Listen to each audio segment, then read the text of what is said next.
Welcome, my dears, back to another part. And we just will navigate back what we were talking about right now regarding the Bill of Rights for the Canadians with dementia. And we said here it is, like you see in front of you here, the Canadian rights. Let us enlarge it so that you guys can see it properly. As a person with dementia, I have the same human rights as every Canadian, as outlined in the Canadian Charter of Rights and Freedom, the following charters. So what are these charters?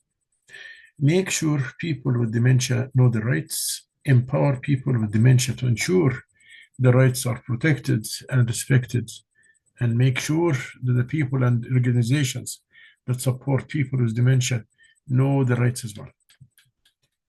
The first point in that rights is to be free from discrimination, any type of discrimination, like age discrimination, gender discrimination, ethnicity discrimination, any type of discrimination should be eliminated here.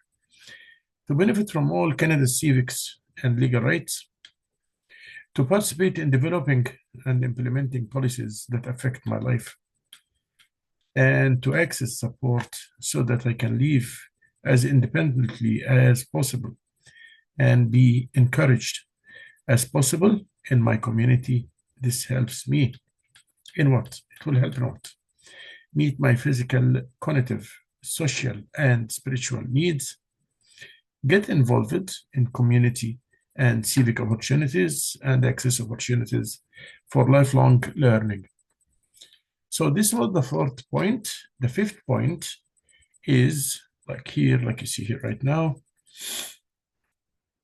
to get information and support that I need to participate as fully as possible in a decision that affect me, including care decisions from the point of diagnosis to palliative and end-of-life care, to expect that professionals involved in my care are trained very well in both dementia and human rights, held accountable for protecting my human rights, including my rights to get the support and information I need to make decisions that are right for me, treating me with respect and dignity, and finally, offering me equal access to appropriate treatments options as I developed health conditions other than my dementia.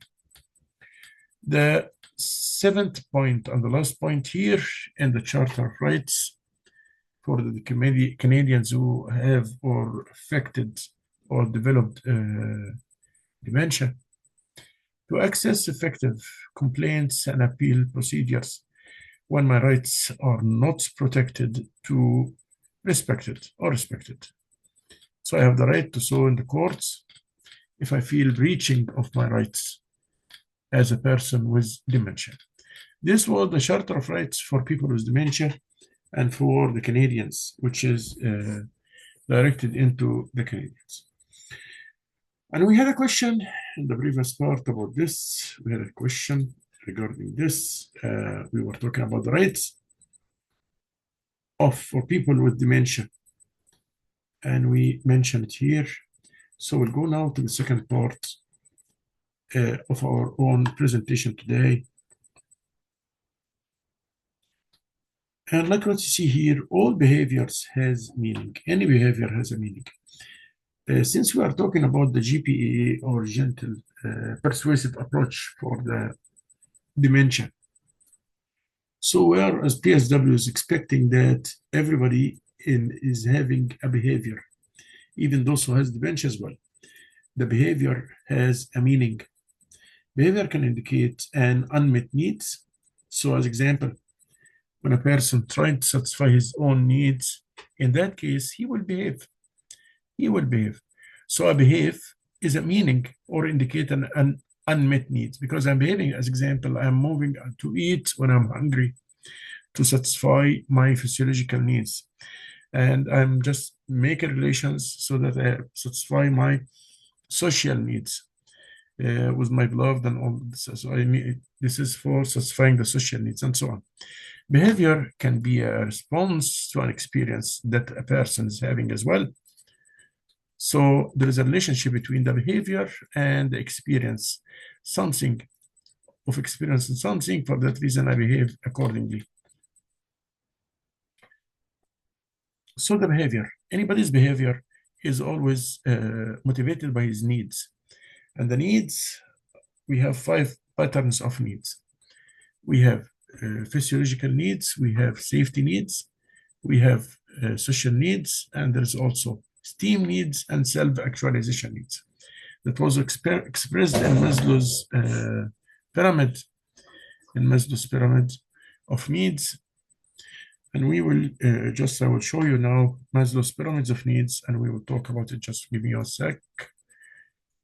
We'll search here for the Maslow's needs, pyramids of needs, because everybody is motivated by needs. Maslow needs. So Abraham Maslow, he was a scientist who made this pyramid, which you will see right now, and the pyramid including the needs of any human category. And these needs are like what you see in front of you here. Just a sec, we'll see it. We need images about the needs. Here we go. And here is the Maslow's pyramid's needs. So here, I think you guys can see the picture right now. It's clear for everyone. So any behavior is motivated by one of these 5 needs, which are working. They work simultaneously at the same time, and they differ based on the person, himself. They differ from a person to another person based on the type of person himself. So the first one is physiological needs, like which comes here in the bottom of the pyramid. The physiological needs. On the physiological needs here, these are the things needs for the survive, for a human survive. Like as example, the food, the water, the shelter, marriage, and so on. Without this satisfying this type of needs, people will be distinct like the dinosaurs. There will not be people anymore on the earth. So these types of needs is called physiological needs: food, water, and shelter, and so on. The second type of needs is called safety needs. The safety here, as example, stability and feeling secure about the future, secure about the place which you are living in. So the feeling of safety. So PSW must know that everybody of us, even the dementia people, though they also have these 5 levels of needs. They're looking for safety, they're looking for physiological needs, they're looking for love needs, or the needs of belonging, which is the third one in Maslow's pyramid. And those types of needs, like you see here in front of you, it's like the friendship, the social, we call it the social needs, love needs or the social needs. Children, intimacy, like friendship, love and affection, all these are social needs. The fourth one is called esteem needs. How you want the people to see you, like self-respect. You want the people to respect you. You are doing achievement, the prestige and the independence as well. These are the 4th type of needs. So we say from the start, physiological needs, safety needs, love needs, esteem needs, and finally self-actualization needs, which is the self-fulfillment and desire for truth and wisdom. Those are the 5 levels of needs which motivate any human being on the earth. Any human is motivated by these types or these 5 types of needs. Back to track, like we say here, search for the meaning behind the behavior. The meaning is satisfying the needs. We always look for satisfying the needs. Pay attention to the quiz and document the patterns and the triggers which is happening. Use creative approaches to determine the best to do escalation strategy in the cases of dealing with a patient with PSW, with dementia. We just want to talk here about some points regarding how can a PSW deal with cases of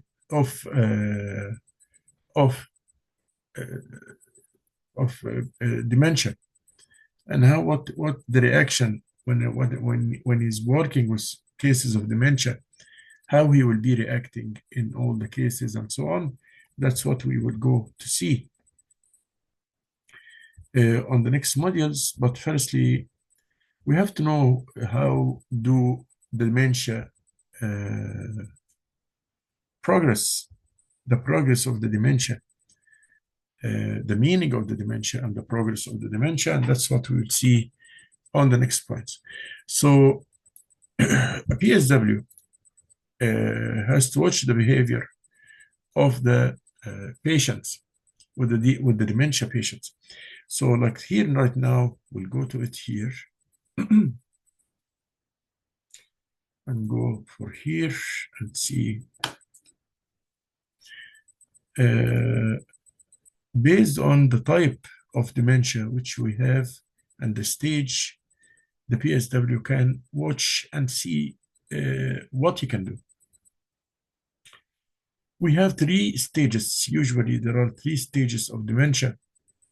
There are 3 stages of dementia, and in each stage, the healthcare provider must know what to do with the patient in front of him.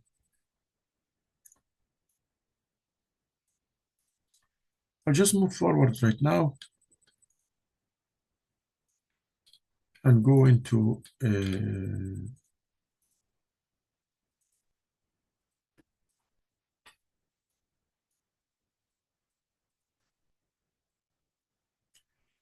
even though a person with dementia may look physically well, changes in the brain impact their experience and interaction with the world around them. We have 3 Ds of dementia. I just want you to know this. We have the 3 Ds of dementia. For each of them, dementia is a progressive cognitive disorder. Delirium is a sudden onset, urgent situation, and depression, treatable mental illness. And I've said this also on the videos when we were talking about the difference between the dementia and the delirium and the depression. We signified 3 of them, and I will get to them back soon, very soon. But I'm just navigating now for the parts of the modules here. Just taking a screen or snapshots about what's going to be here. So the first part is the sensation for the SPEED, which should stand for sensation, perception, emotion, evaluation, demonstrated behavior. So this is the things which we have to see on the patient with the with the dementia. But PS rule now will differ according to the case or according to the level of the dementia. We have 3 stages, as we mentioned before, for dementia, and each stage of this, PSW has a different rule in all of them. But in general, let's go to the rules now of the PSW. We'll go now to the rules of the PSW. Again, I would say here, remember that every person has his own needs, and the behavior is shaped on the needs. And we said Maslow's pyramid showed there's 5 categories of human needs. Human needs, regardless of a patient of dementia or dementia-free, there are 5 cases or 5 needs for any human. And those 5 needs is a basic frame with which a person moves and acts in his daily life. As a PSW or a personal support worker, we will see the rules right now for each stage. But let me go in synopsis quickly to go for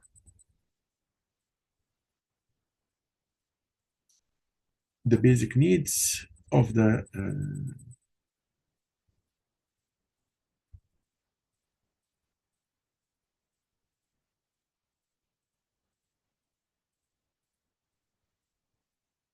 that we discussed before, and we discussed the types of dementia. And we said the difference between dementia and Alzheimer, and we'll talk about Jacob and Parkinson's as well. Here are the stages of the dementia. So in the early stage, the symptoms, mild change in memory and thinking, some difficulties with daily tasks. There is also the concerns here for the PSW or the beloved family ones, that they plan now for future changes. They should plan for the future changes. And also, they should evaluate risk at home. These can be things like car keys, guns, or other household appliances. Plan to future change at home. So once in the early stages of the dementia, there must be some steps and some precautions from the caregiver and from the family who are surrounding the patient.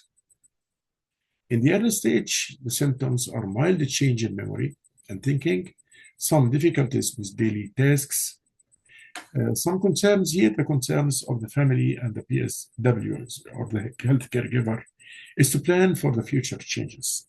In this step or in the early stages of dementia, what's required from the family and from the healthcare providers is to just plan for the future. There's no interference yet from the personal support worker side. Evaluate risks at home. These can things like car keys, guns, and so on. So take the precautions in the future so that when the case becomes more progressive, there's some precautions to deal with it. The second stage is the middle stage, and the symptoms of the middle stage are moderate change in memory and thinking. May have behavioral changes like hostility, agitation, anger, paranoia, or hallucinations. This is also on the middle stage. The concerns here, since we said like when you move from the early into the middle, into the late, you are moving from 100% independent into 100% dependent. By independent, I mean the personal support worker. In the early stages, he is 100% independent. He can still depend on himself. But in the late stages, he is 100% dependent, means zero independent, or by other meaning, cannot depend on himself. Entirely or totally depend on the others around him. His beloved family, his surroundings family, or the health caregivers. So here in the middle stage, concern often no longer life alone. He cannot live alone anymore. So here the action should be taken by the personal support workers and the caregivers, health caregivers, limit unsupervised, so limited, just a limit. Access to firearms and driving. C, look for the risky things, objects at home, and try to make him avoid it or not to touch it. Supervise when at home. What about the late stage? The late stage, when the brain is more shrinked and deteriorated, and the functions of the brain started to be lost partially. Symptoms here, severe changes in memory and thinking, may have behavioral changes, need help with the most or all daily tasks. Here, the dependency is more and more and more. Concerns here, need full-time support, action ensure no access to firearms, and so here limit unsupervised, but here totally 24 by 7 by 365 days supervision. So no one leave him. In this case, a health caregiver or a personal support worker must be accompanied with the case of the dementia. Can't leave him. Likewise, here I said also here in this, we can divide it into also the same thing: mild dementia, moderate dementia, severe dementia. So you'll find some textbooks talking about the mild, and some are talking about early. They say the mild, the early, and moderate is the middle stage. The middle is the moderate, and the severe is the elderly or the late stage, the late stage. Same likewise what we talk about here. And we have also I'm just reminding you, because dementia is not all of a sudden, it comes gradually. For that reason, also the health care providers and the personal support workers should have a plan for each stage of these three stages. It shows here the problems which happen in the brain based on the stage. So in the mild cognitive impairment here, when the disease begins, it begins like it's the medial temporal loop. It starts in the medial temporal loop. As it progresses, it goes into the stage 2 or the mild stage, but here it's more progressive. When you see here, it happened, disease spreads to lateral temporal. So it was in the temporal, and it goes into the part of lateral temporal of the brain and parietal lobes as well, and the parietal lobes as well, in the parietal lobes. So it takes all this area here. Third stage, it moves into the frontal lobe. It will move into the frontal lobe. The frontal lobe is responsible about the memory, about the thinking, about the critical thinking, and so on. So it will start to affect the frontal lobe. And the last stage, which is the severe Alzheimer's or dementia, because Alzheimer's is considered the major type of dementia. So here, disease is spread into occipital loop here, and this is the most dangerous stage of them. So we said the early signs. Also, we talk about the early signs of the dementia. We said there's a memory loss, misplacing items. Memory loss affects daily activities. Misplacing things, like as example, not to put them in the right place. Disorientation, like as example, losing the way and so on, forgetting how to use simple things every day. He used to do it or she used to do it. Repeating words or sentences, problems finding the right words for the following conversation. As example, I don't know, I was using this, but I forgot the name, so I put for it an alternate name or a new name. Things here show you also dementia's symptoms, forgetfulness, repeating themselves, sudden changes in mood is becoming, as example, instead of easygoing person, become very aggressive person. They can speak and they repeat what they want to say frequently.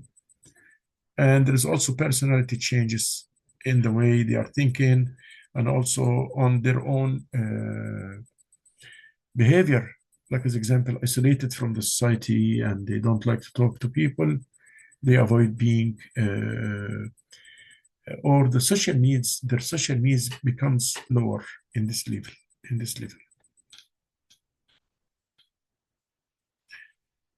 Problems also with common tasks when they are having the dementia, like cooking, driving, loss of interests, in activities like the hobbies is a certain with interest in it.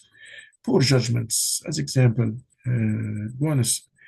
go out in a snowy day with light clothes or summer clothes, changes in moods, behavior, and personality, like what we said before.